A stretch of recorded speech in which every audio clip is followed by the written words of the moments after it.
Entenda o orçamento do Vasco e as estratégias para a próxima janela de transferências. Atrasos em pagamentos causam incertezas, mas a promessa é de que reforços chegarão, porém não aos montes como ocorreu no início do ano. O torcedor do Vasco está bastante preocupado com o momento da equipe.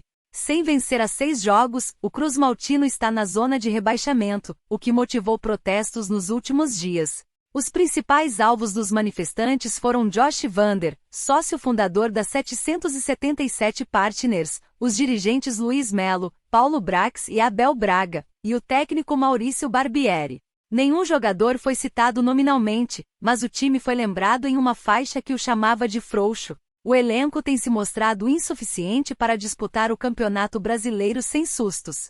A esperança está na abertura da próxima janela de transferências, que possibilitará a chegada de reforços a partir do dia 3 de julho. Nesta data, o Brasileirão estará na 13ª rodada. Portanto, o Vasco terá que jogar com o que tem por mais 6 jogos até que se faça contratações. A promessa é de que o grupo será qualificado, porém sem o mesmo investimento feito anteriormente. O próximo aporte das 777 Partners, de 120 milhões de reais, está previsto para setembro, mas parte desse valor será antecipado e utilizado para realizar contratações.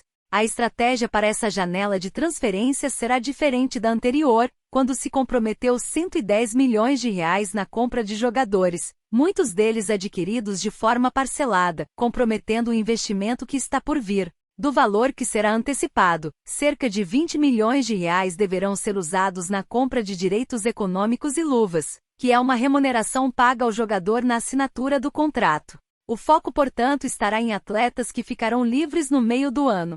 Para conseguir trazê-los, o Vasco pretende oferecer bons salários. Atualmente a folha gira em torno de 8 milhões de reais por mês e a tendência é de que aumente para 10 milhões de reais. A título de curiosidade, o maior salário do elenco do Vasco não ultrapassa 500 mil reais. Nesta faixa poderiam chegar 4 jogadores. As prioridades são um primeiro volante, um meia armador, um ponta-esquerda e um centroavante. Sobra do aporte. O restante será utilizado para pagar e amortizar algumas dívidas e manter o fluxo de caixa. Isso está sendo um problema do Vasco, que não está conseguindo honrar os compromissos assumidos com as contratações de jogadores. O Cruz Maltino está devendo parcelas a clubes e comissões para empresários. A diretoria tem priorizado manter os salários em dia e espera quitar os atrasados o quanto antes.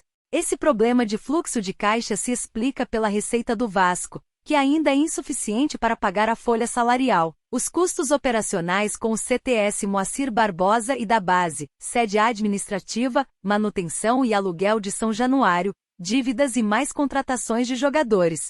As despesas são maiores do que a arrecadação do Vasco por mês, algo em torno de 10 milhões de reais. 2,2 milhões de reais com o programa de sócio-torcedor, 1 milhão de reais com bilheteria, 3 milhões de reais em cotas de TV, 3 milhões de reais com patrocínios, 500 mil reais com venda de produtos licenciados. O entendimento é de que o equilíbrio financeiro vai se normalizar com o aumento da receita, que está ligada diretamente com o planejamento esportivo. Até lá, o Vasco ainda vai ser dependente dos aportes financeiros. Para 2024 está previsto um investimento de 270 milhões de reais. O último aporte vai acontecer em 2025, no valor de 120 milhões de reais.